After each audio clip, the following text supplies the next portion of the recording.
Hi, my name is Ilya Blandina, and I am an EFT practitioner and trainer. And this video, we're going to talk about how to use journaling and asking yourself questions in order to get to specific events to tap on while you're doing your personal peace procedure. I'm going to give you a lot of information, but don't stress because there's a PDF that is also in the files that will give you all the information that I'm going to be talking about. So just listen to it, and you'll have everything written down for you in advance. So if you want, you can print it out and take notes, whatever. But the whole point of doing a personal peace procedure, as you've learned, is to tap on specific events that you feel has held you back, and you want to just change how you interact in the world and how you are, so that in essence you reach a peaceful state of being. So sometimes you just, you're told, write down all the things that you wish never happened. Sometimes that's hard to do, and maybe you've done that, but you feel like there's something else, there's still something else, and you can't put a finger on it. And let's make the assumption it's not a traumatic experience, because if it is, you need to get someone to help you with that. You shouldn't do it on your own. And let's also, when I talk about what kind of questions to ask yourself and how to journal, keep in mind that your goal is to find and to get insights into specific events that may have happened that it just wasn't like at the top of your list, but they're still in the background of your life, sort of making you, not feel good. All right, so question number one. So this question it's called the Kickstart question. And basically, you just sit down with your journal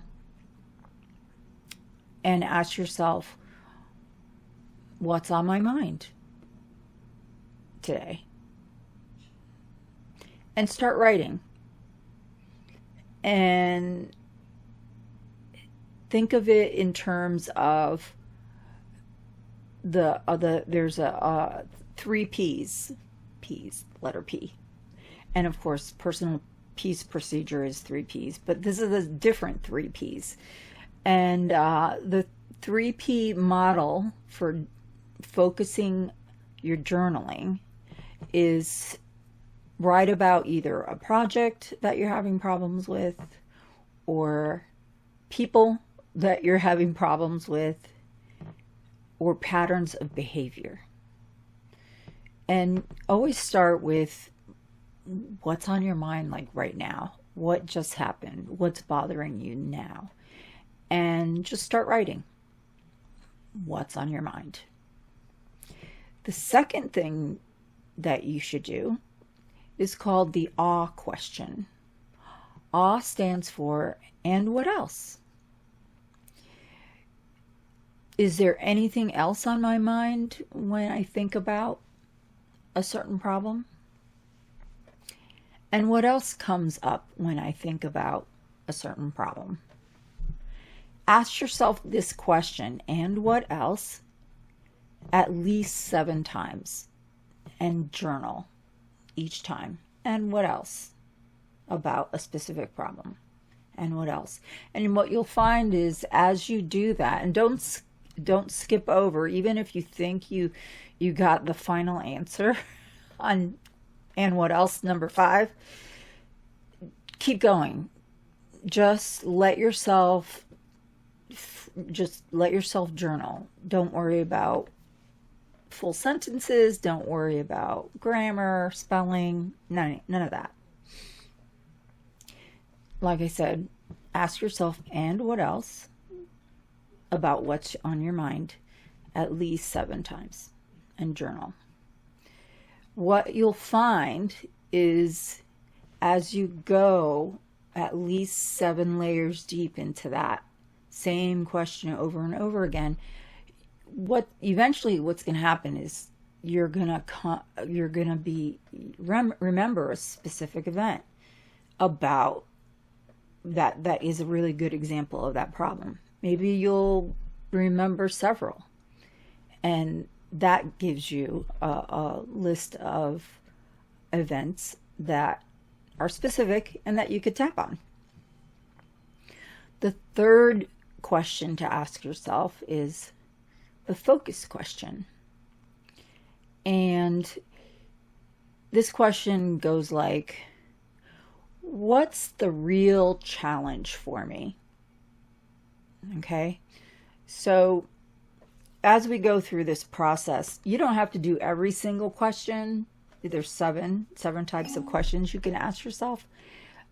However, what I challenge you to do is to try them all out.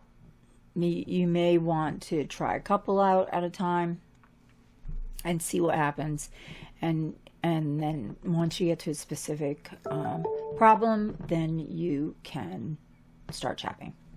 Okay, so the third question is the focus question. What's the real challenge here for me? What this question does, it helps with what's called the foggy fires, or a proliferation of challenges. You know, when you say, well, I always have this problem and this problem here and that problem there and this problem here, and you can't really pinpoint what it is, it's okay. Just journal it out and then refocus and ask yourself, what's the real challenge here for me? Other questions in this category that you can ask yourself is, if I had to pick one of these to focus on, these problems or specific events, on which one here would be the real challenge for me at this present moment, and then tap on that. Another way this is helpful is it helps you to basically, you're coaching the ghost. And what I mean by that is, when you start writing on and on about like someone or something else, like once you're journaling and you reread it and you're like, oh, I'm just complaining about someone else or a project I didn't get done, so give yourself the opportunity. Well, what really is the challenge for me? I'm going on and on about something or someone else, but I'm not really getting to the real specific problem. Another way of doing it is, okay, so when you're coaching the ghost, you're coaching yourself, the ghost that you're writing down, you say to yourself, well, I think I understand what's going on with insert the problem, but what's really the real challenge for me? And answer that. And then when you've answered that, try to see if there's a specific event that correlates, that gives you a good example of, oh yeah, that, and start tapping. Also, this helps you with abstract thoughts and generalizations. When you just are journaling about ideas and concepts, when you see that happening in your journaling, then ask yourself, what's the real challenge? I have a sense of the overall challenge, but what is the real challenge for me? These are all questions to ask yourself to try to get to a specific event that is triggering negative responses from you or negative emotions.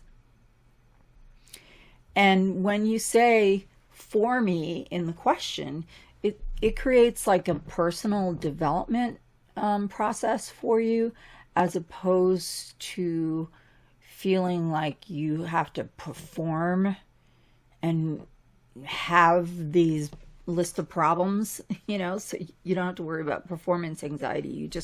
You keep writing until it suddenly gels, and you find that, oh yeah, this is the real challenge, and this is how it shows up in my life. This is what just happened, and let's tap on it. All right. Other things that you can do with yourself is, instead of asking yourself, well, why do I do that? Why do I do that? Instead, ask yourself, what was I hoping for here? Instead of getting on yourself and saying, why do I do that? Change it to what? No whys, just what? What was I hoping for here? What made me choose this course of action? What's important for me here? These are all questions that you can ask yourself to get insights into specific problems that you can tap on. Number 4, the foundation question. What do I want? This is like, what's the, when you have kids and they always come up to you and they ask, Mom, well, I was thinking, well, we sort of do that to ourselves, right? So just cut to the chase and say, what do I want? Practice asking yourself what you want, knowing that maybe the answer will be, no way, you don't want that. We don't necessarily know what we want. That's the key, is we don't necessarily know what we want. Or you may know what you want, but it's hard to ask for it. Okay? So one of the things you can do is to understand the difference between wants and needs. So wants, they're usually very superficial. It's like surface requests. This is what I want. I don't know. I want a bike for Christmas. I don't know. I want a new car. Anyways, needs, on the other hand, are universal. And there's actually 9 universal needs. So while you're journaling, look at what you're writing and think about how they may fit into the deeper 9 universal needs of being human. 1 is the need for affection. 2 is the need for creation or being creative. 3 is the need to have fun, so recreation. 4 is the need for freedom. 5 is the need for identity, to be special. 6 is the need for understanding, to know that you're understood. 7 is the need to participate, to be involved. 7, that's 7, participate. 8 is the need for protection, and 9 is the need for substance. These are the 9 universal needs. So when you're journaling about, well, what is it that I really want?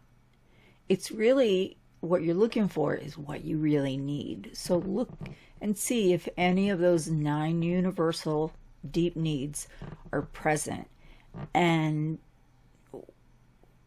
what events have been happening that is challenging your ability to get what you need.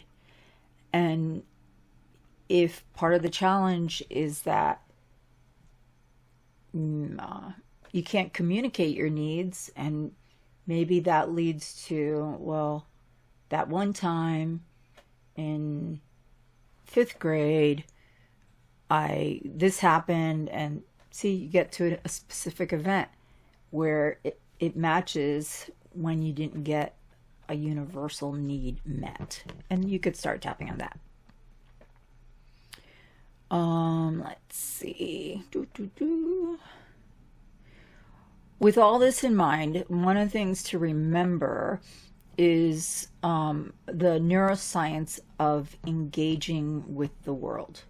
So our brain, 5 times per second, is always looking for the risk and reward response, and what's happening.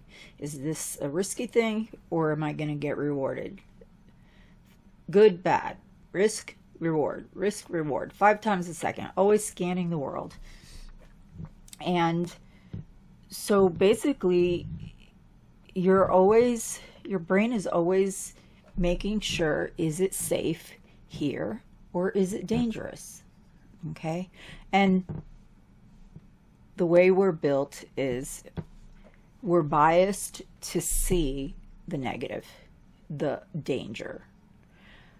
And as you've learned, anything can feel dangerous if you feel any of your universal needs are going to be blocked.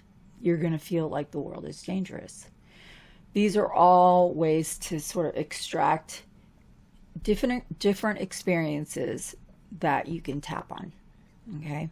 So remember, you don't have to do all of these all at once. These are just sort of like journaling cues that you could write about, and just write. Don't look at grammar, spelling, nothing. Just write until you have it all on there, and then see if there's a pattern or a specific event that you can use to tap on. When you're journaling, you want to be in a mode of engagement rather than retreating. So, it's your journal. No one's going to read it but you, unless you share it with someone. So just write everything, all your thoughts. Don't worry. If it ends up being negative and it makes you not feel good, you could tap on that. All right. I'm looking at my notes, making sure I remember to say everything. So by journaling, and getting to specifics, you're actually creating a space of getting rewarded. And you'll see as you do this through time that the more you tap on the negative events, then the less negative events happen, which is fun.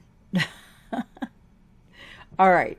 Now, there's another way of thinking about it. There's 4 primary drivers that influence how the brain reads any given situation. Remember, it's always scanning, right? 5 times a second.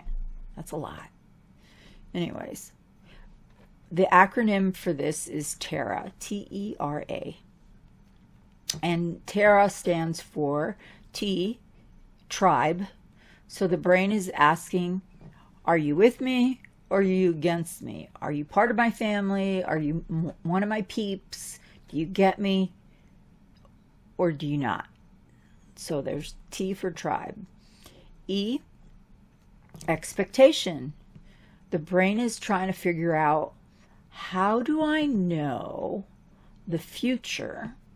Do I know the future or don't I? In other words, your brain's always trying to see, can I predict what is going to happen next? If this is happening now, can I predict, example today, I was turning right at a stoplight. I had the right of way. There was someone coming. They were turning right, and they went into the right lane. Now, this is a bunch of lanes, right? There's this other car. They were in the middle lane, And there's a little thought. My brain already was thinking ahead. Danger, of course, you're driving. You have to make sure you're not going to get hit. Hey, that car, it's in the middle lane, but watch. They're probably going to move into the right lane. So you shouldn't go yet, even though the car that's in front of it is moving into the other right lane, the turning lane, to turn right. And sure enough, that other car was right behind that car that was turning right. And I don't know what just fell. If I would have turned right, I would have been hit. So my mind was already thinking ahead through experience, of course, that not only do I have to look at the car that I see, but I have to look at the car that's behind the car that I see. Expectation. R in Tarot is rank. How is power being played out in the moment?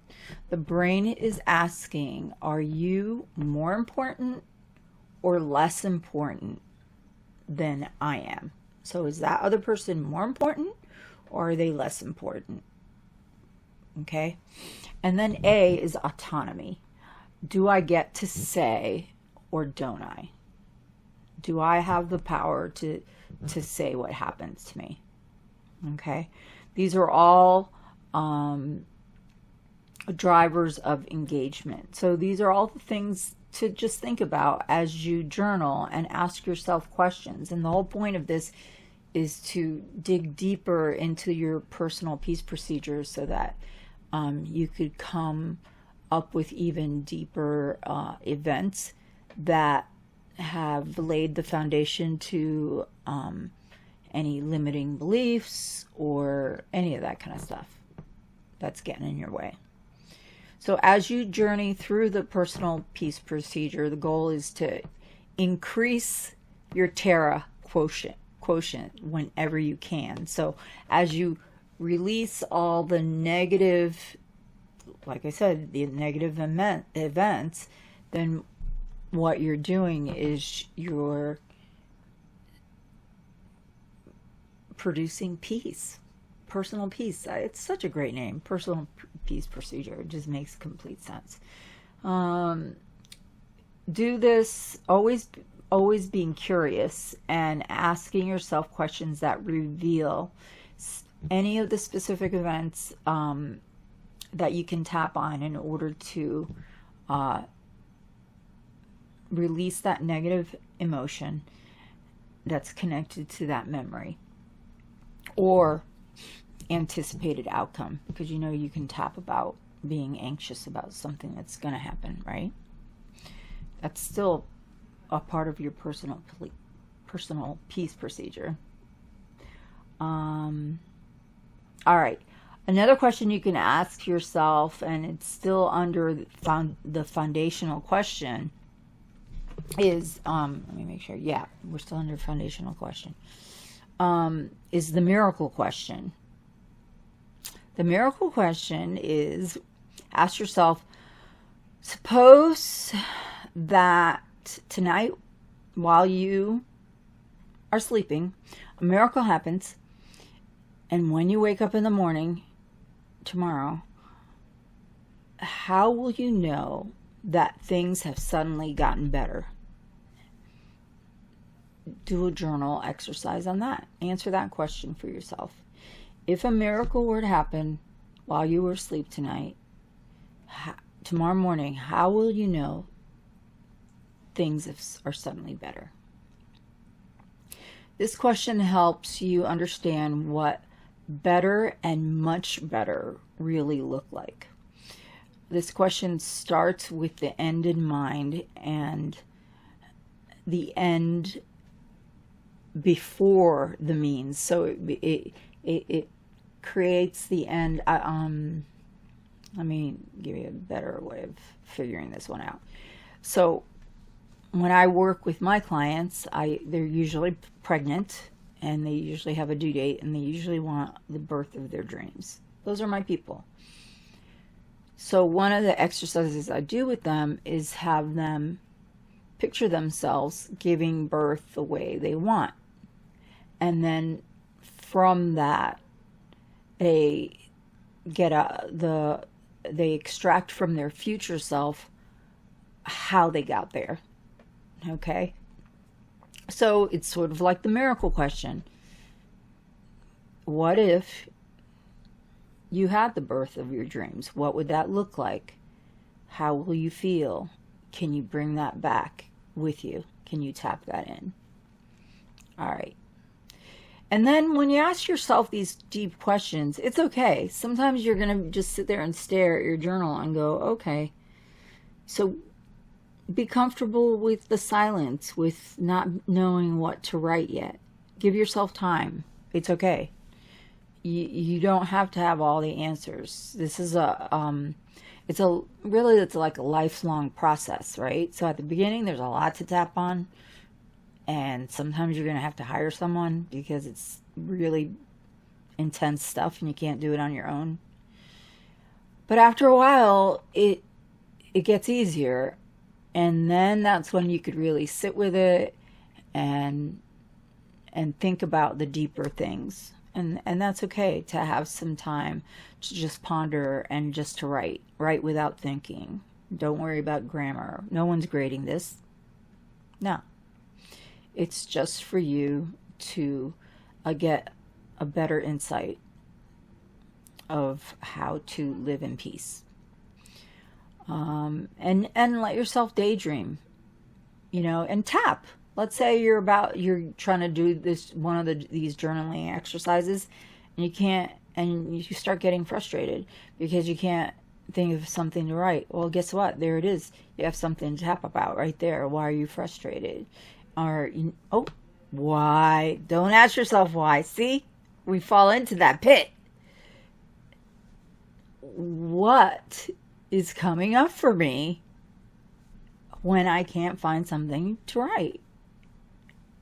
What? Change why to what? Aha. All right. Number 5, the lazy question. How can I help myself? Well, the obvious thing is just to tap, right? Tapping helps, even if you're just tapping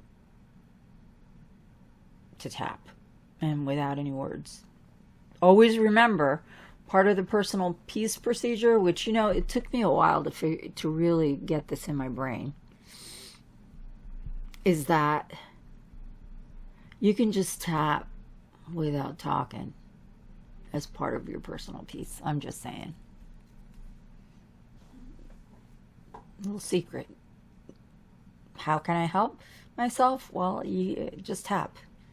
That's all. All right. Let's see. There's more on the paper. Let's see. What did I write? Okay. The helpful paradox. When you offer help to someone, what happens is, when you offer help to someone, you end up raising either your status, and lowering theirs. So that's why, just helping someone, it's sort of like that, the story of, the fish story. Should I give someone fish? I'm helping them, right? Or should I just teach them how to fish? There you go.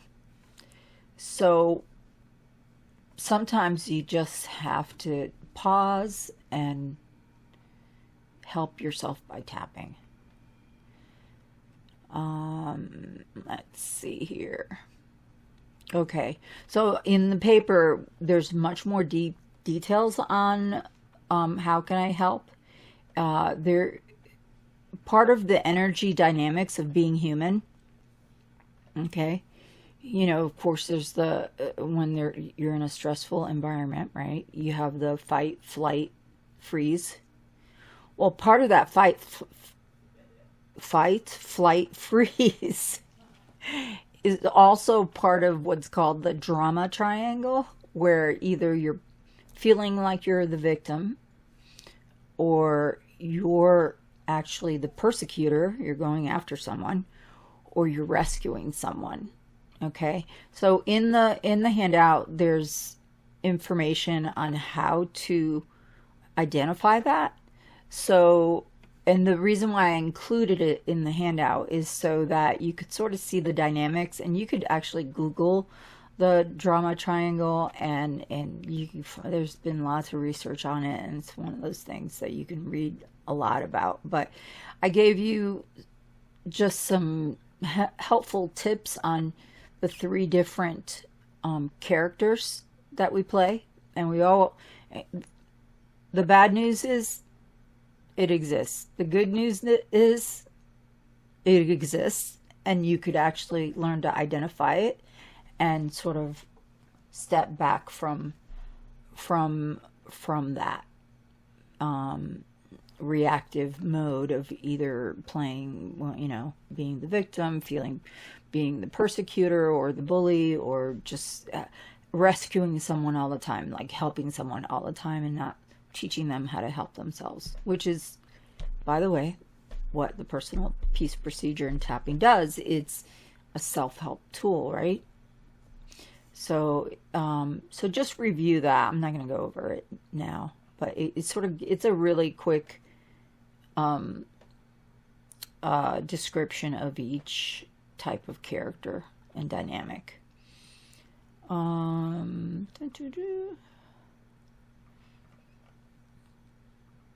So how can I help myself? That's one of the questions that you can ask yourself. Oh, did I skip over it? Yes, I did. Question number 5. Question number 5. It's the lazy question. Okay, that's the one. The lazy question is, how can I help myself? If you're finding it hard to find things to tap about, then ask yourself, how can I help myself today? What can I tap on? What's frustrating me today? And then that's when you can look into the different dynamics of being human, which is the different characters in the drama triangle, and see if any of those are resonating with you at that time.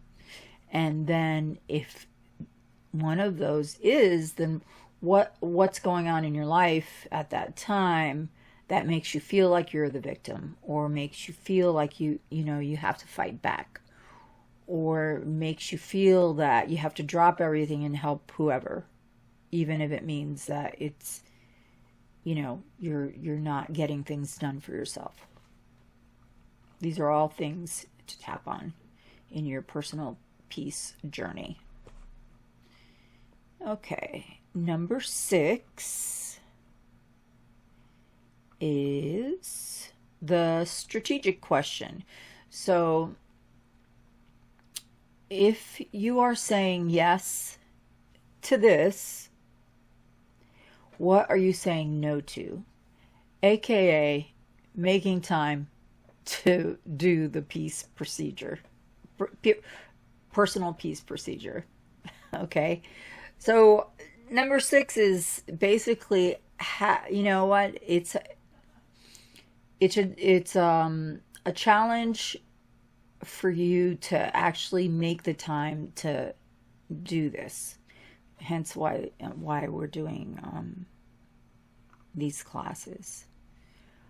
So things to help yourself realize, well, whenever you say yes to something, you actually have to say no to something else, is ban things, thoughts like being busy is a good thing.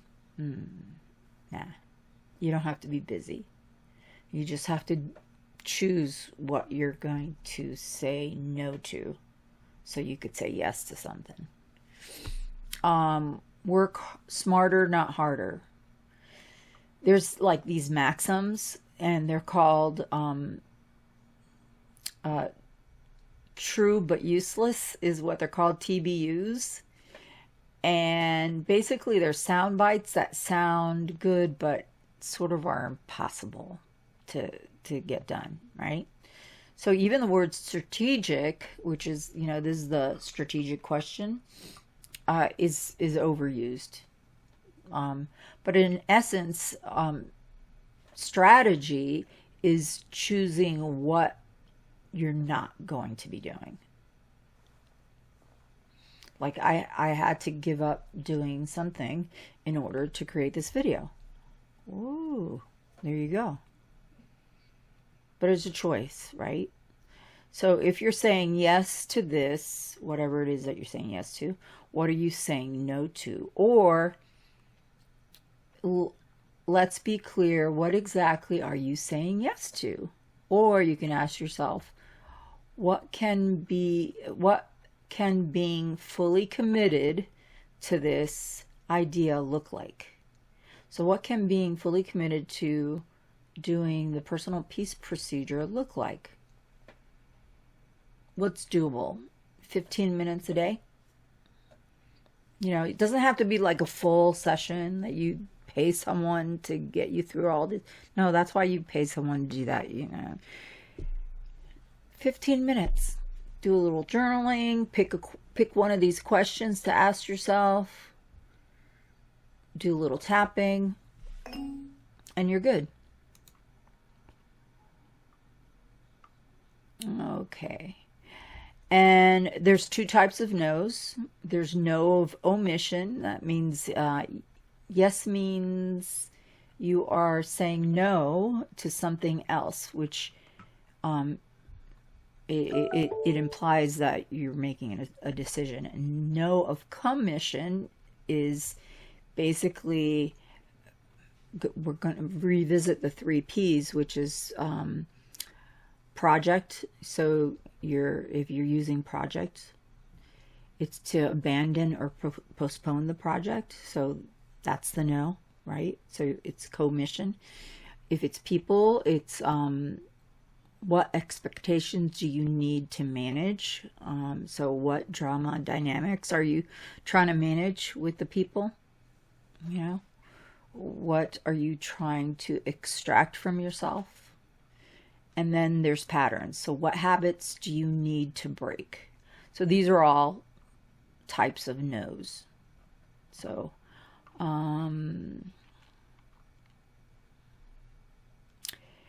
when should you say no and when should you say yes?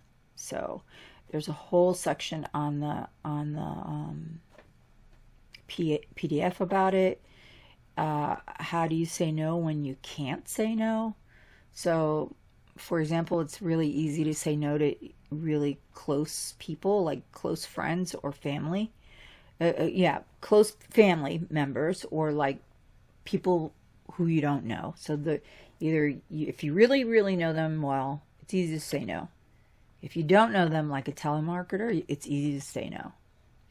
But in the in-between people, that's when it's hard to say no. And this is all like sort of like about time management and making time for doing your personal peace procedure. So what you want to do is just stay curious before committing to saying yes. Ask them questions like, why are you asking me? Whom else have you asked? When you say this is urgent, what do you mean? According to what standard does this need to be completed? By when? If you ask all these questions of the person, eventually they'll just say, okay, I'll just ask someone else. Tricky way to get out of doing something by saying no. And then part 2, of course, is it's hard to say no to something because you are actually saying no to someone. And you just have to realize that, right? And you may feel like you are dashing in their hopes, or you're stomping on their toes, and having people think that you've let them down. But instead create a third point, um, by you saying no. Say something like, "Oh, I'm afraid I'm gonna have to say no to this." So instead of saying you're instead of saying no to the person, you're not saying no to the person. You're just saying no to this. Can't do this. That's a good way of saying no. And then voila, you have time for your personal peace procedure. All right, let's see how many more. So that was number 6. We're almost done. Okay, and I give a list of 5 core strategic questions that force great planning so you can have time to do your personal peace procedure. So that's all written down for you in the PDF. No worries there. I want to get to one of my favorites here. Is the last question that you can ask yourself, and it sort of helps those neural pathways really cement together about the good that you're doing by doing the personal peace procedure. And that is the learning question. And the learning question is when you ask yourself at the end of your tapping session, what was most useful here for me by having done this exercise? And when you do that, it's a genius way to finish any kind of journaling. You could just sort of tap into your higher learning of the insights you've gained by doing that tapping session. And then it helps you learn in a like a double loop format, because first of all, you're identifying the problem by journaling. So you're going to get to a specific event. You're going to fix the problem by tapping on the specific event that exemplifies the problem. Then you're creating a learning moment by pulling back and finding and looking at the insight from having had the experience that you just tapped on. Because everything that we go through life is actually a learning experience, but it's hard to learn from it if you're still negatively tied to that experience. Like if there's still negative emotion tied to it, it's really hard to extract the higher learning, because you're just gonna, it's sort of like doomed to keep repeating what went down until you learn. And because everything that we go through is a learning experience, basically. So what happens when you ask yourself at the end of your own tapping session, what was the most useful information, or what was the most useful thing that I learned? Then you're re-cementing the positive emotional connections that were made after tapping down the negative emotions all the way to 0. Because that's the idea. When you're tapping by yourself, just get it down to 0. Just keep tapping. Keep tapping. And it runs more than 15 minutes. You don't have the time. That's okay. You could tap on it the next time. No problems. Most of the time, once you get it down and you ask yourself that deeper question of what have I learned, you end up having aha moments, and that's what drives the long-term memory. Is you gave that area attention, you generated by the act of creating and sharing your own connections to the new and presented ideas. You're generating a new neuro connection to that experience. Okay, and then of course you're changing the emotions, and you're giving yourself space from that. It's not going to trigger you anymore. Okay. Okay, I think that is it. So one of the things you could do with yourself every day, at the end of each day, is write a sentence or two about what you learned that day and what you are the most proud of. Either because the day happened, or because, most importantly, because you did your 15 minutes of tapping that day. And when you come back to your journaling the next day, you may want to revisit, like, okay, I tapped on this previous problem. How does it feel today? Is there any more new learning? Okay, and then you start the cycle all over again. But I hope this is helpful, and that all the extra information in the PDF is helpful. But it's just ways of asking yourself deeper questions, because I know personally when you're tapping on your own, sometimes it's hard to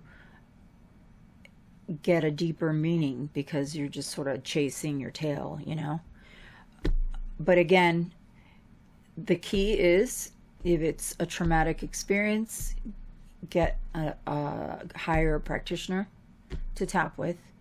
But if it's just if it's not a traumatic experience, it's a little t, then ask yourself these questions to get to the deeper understanding of what experiences you are still connected to in a negative way. All right. Well, I hope that helps your wonderful tapping journey, and we'll talk to you soon. Bye.